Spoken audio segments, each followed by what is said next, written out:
পরিবেশ এমনভাবে আসে যে এ মনে করে যে এ আমার প্রতিপক্ষ সবচাইতে বড় দুশ্মন, ও মনে করে যে এ আমার প্রতিপক্ষ সবচাইতে বড় দুশ্মন। এখন এটা নিয়ে দেখা যায় বহু সময় সমাজ ভাগ হইতেছে, প্রতিষ্ঠান ভাগ হইতেছে, মসজিদ ভাগ হইতেছে, এলাকা পর্যন্ত ভাগ হয়ে যাচ্ছে এগুলা নিয়ে। আসলে সূত্র তালাশ করলে কিছুই নেই, এগুলো আমাদের মেজাজ। একটি পর্যায়ে সবচাইতে যত নিজের শক্তি সামর্থ্য আছে সবগুলো এই দলের বিপরীতে আমরা কি করি, ব্যবহার করার চেষ্টা করি। আর ওই দলে তার কাছে যত শক্তি সামর্থ্য আছে আমাদের বিপরীতে, এই দলের বিপরীতে সব ব্যবহার করার চেষ্টা করে। আসল দুশ্মন কোথায়? কোরআন এবং হাদিসের মুফাসসিরিনে কেরামদের, মুহাদ্দিসিনে কেরামদের, ফুকাহে কেরামদের ঘোষিত দুশ্মন কারা, ওগুলা সব চোখের আড়ালে চলে।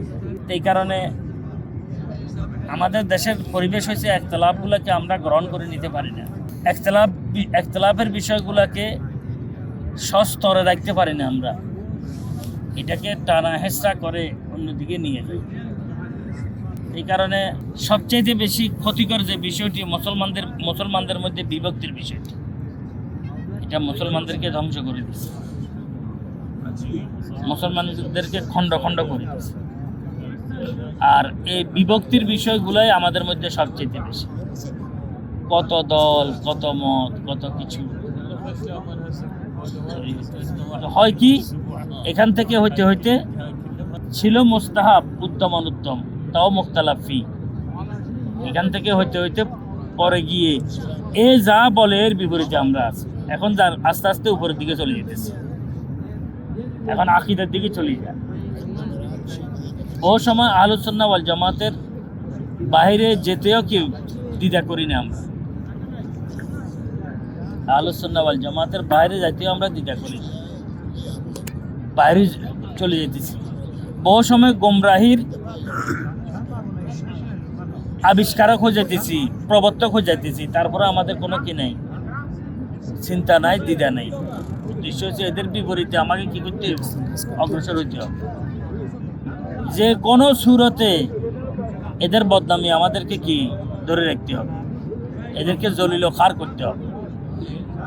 এই সত্য বললেও এটাকে ধামাচাপা দেওয়ার জন্য হাজারো মিথ্যা দিই এটাকে কি মিথ্যা সাবেত করার চেষ্টা করি। এটা হয়ে যেতেছে, একটা সত্যকে মিথ্যা বানানোর জন্য বহু মিথ্যার আশ্রয় নিতে হয়। নিজেদের কোনো একটি মিথ্যাকে সত্য বানানোর জন্য বহু মিথ্যার আশ্রয় নিতে হয়।